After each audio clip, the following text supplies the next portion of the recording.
যা দেখতে যাচ্ছি তা হচ্ছে ছবির উপর কিভাবে টেক্সচার করতে হয়। টেক্সচার মূলত ডিফারেন্ট একটি ছবির সমন্বয়। আর ছবির উপর টেক্সচার করা অর্থাৎ আমরা যদি এই যে বর্তমানে ফেসটি দেখতে পাচ্ছি এই ছবির উপর যদি টেক্সচার করতে চাই, অর্থাৎ এখানে যে মুখের আদলটি রয়েছে, সাপোজ এখানে যে স্ক্রিন রয়েছে এই স্ক্রিনের উপর যদি অন্য ছবির আদল আনতে চাই তাহলে তা কিভাবে করতে হয় তা দেখুন। প্রথমত আমাদেরকে যে কাজটি করতে হবে যে আমরা ছবির যে অংশটুকুতে টেক্সচার করতে চাই সেই অংশটুকুকে আমাদের সিলেকশনে আনতে হবে। আমরা খুব কুইকলি রেজাল্টটি দেখানোর জন্য আমরা খুব কুইকলি পলিগনাল যে ল্যাসো টুল রয়েছে তা দিয়ে মাস্কিং করে নেব এভাবে।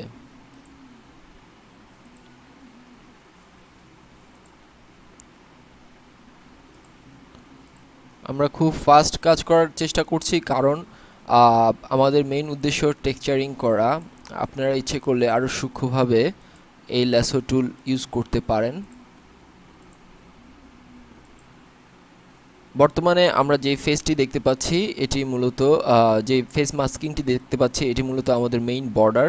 এবার আমরা কোন কোন অংশটুকু বাদ দিব তা মূলত আমরা চিন্তা করব, সেই হিসেবে আমরা সেখানে বাদ দিব।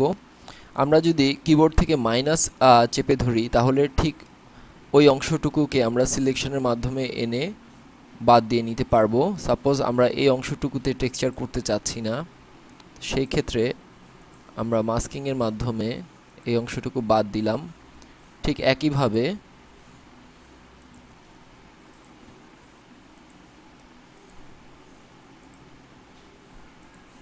অর্থাৎ মুখের আদলটিকে সুরক্ষিত রাখতে চাচ্ছি।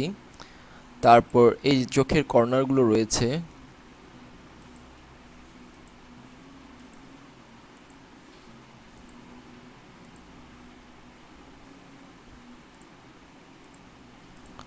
মনে রাখতে হবে কিবোর্ড থেকে অবশ্যই অল্টার কি প্রেস করে ধরে রাখতে হবে, তাতে করে আমাদের মাইনাস আসবে।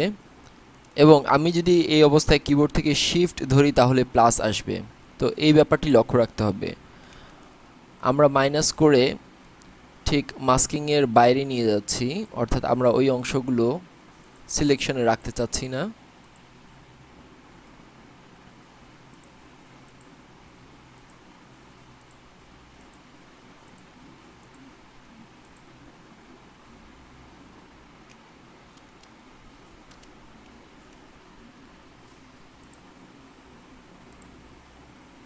এবার এই মুখের অংশটুকু আমরা বাদ দেব।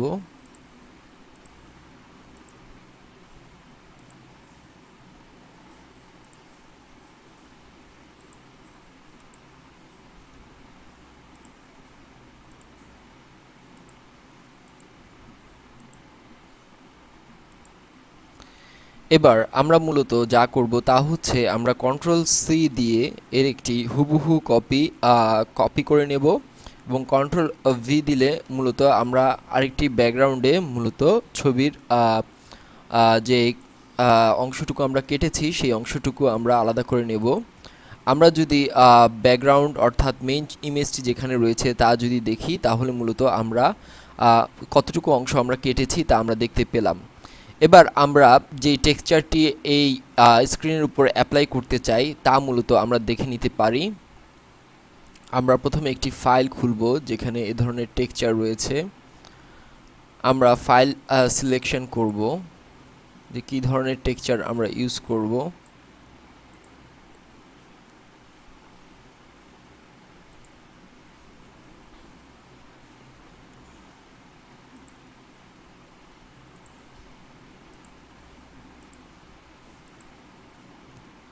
সবচেয়ে ভালো হয় সরাসরি আমরা যদি ফাইল মেনুতে যে ফোল্ডারে যে ছবিগুলো দেখে নিই, চয়েস করে নিই, সেই ক্ষেত্রে আমাদের কাজের গতি একটু দ্রুততর হবে। তবে আমরা এখান থেকে দেখার চেষ্টা করি।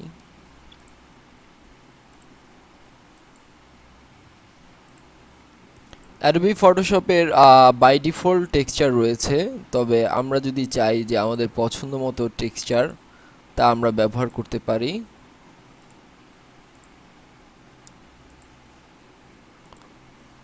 আমাদেরকে ছবি সিলেকশনের মাধ্যমে চয়েস করে নিতে হবে আমরা কী ধরনের টেক্সচার ইউজ করব। সাপোজ এই যে ইমেজটি রয়েছে এই ইমেজটি এটিও আমরা টেক্সচার হিসেবে ইউজ করতে পারি, তবে আর একটু ভালো ইমেজ হলে ভালো হয় টেক্সচারের জন্য।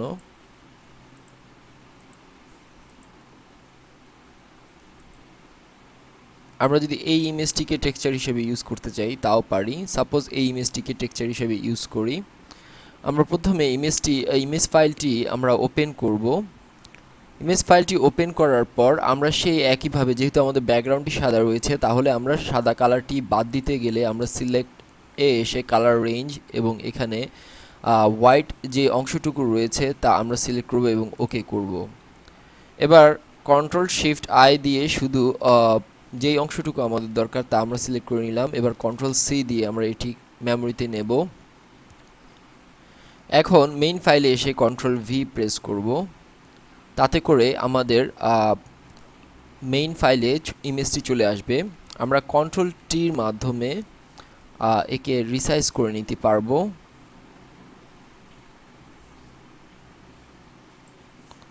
আমরা ঠিক যতটুকু অংশ টেক্সচারের মধ্যে রাখতে চাই ঠিক ততটুকু অংশ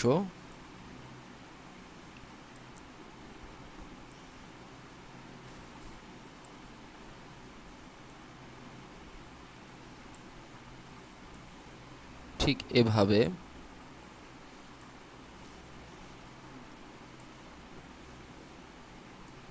আমরা ভরাট করে নিলাম।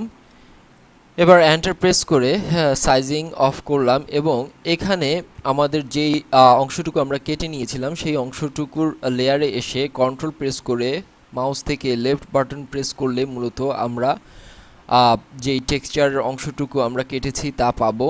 এবং আমাদের যেই ফুলটি আমরা এনেছি ফ্লাওয়ারের ছবি, তার উপর লেয়ারটি সিলেক্ট থাকা অবস্থায় কন্ট্রোল সি দিয়ে কন্ট্রোল ভি দেব।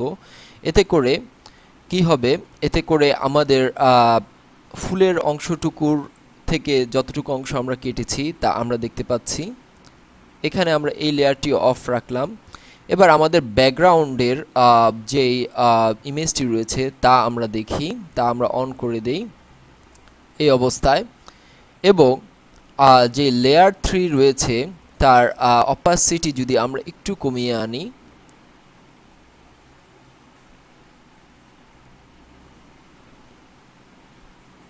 অপাসিটি যদি আমরা একটু কমিয়ে আনি তাহলে মূলত আমাদের মনে হবে যে যেই ফেসটি রয়েছে ফেসটির উপর এ ধরনের কালার করা হয়েছে, অর্থাৎ টেক্সচারিং করা হয়েছে। আরও বিভিন্ন উপায়ে টেক্সচারিং করা সম্ভব। সাপোজ আমরা যদি আমাদের এখানের কালার একটি কম্বিনেশন করি, সাপোজ আমরা যদি এখানে ব্লু কালার নেই এবং ওকে দেই এবং আমাদের ফিল কালারও আমরা একটি কালার নেই, স্কাই অথবা এ ধরনের, এবার ওকে দেই।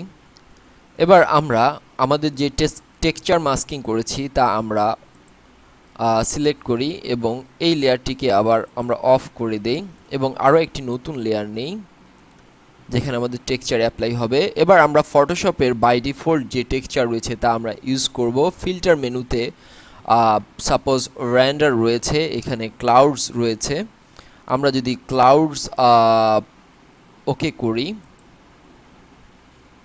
তাহলে আমরা দেখতে পাবো এখানে যে ক্লাউডসের ব্যাপার রয়েছে বাই ডিফল্ট, তার মাধ্যমে আমরা টেক্সচার করে নিতে পারি এবং সেই একই প্রসেসে আমরা অপাসিটি কমিয়ে আমরা মূলত এভাবে ইমেজের উপর টেক্সচারিং করতে পারি। এছাড়া আরও ক্ষুদ্র ক্ষুদ্র বিভিন্ন টেক্সচার প্যাটার্ন দিয়ে আমরা টেক্সচার করতে পারি। আশা করি আমাদের এই টেক্সচারিং প্রসেসটি আপনাদের পছন্দ হয়েছে। আশা করি এটি আপনারা কাজে লাগাতে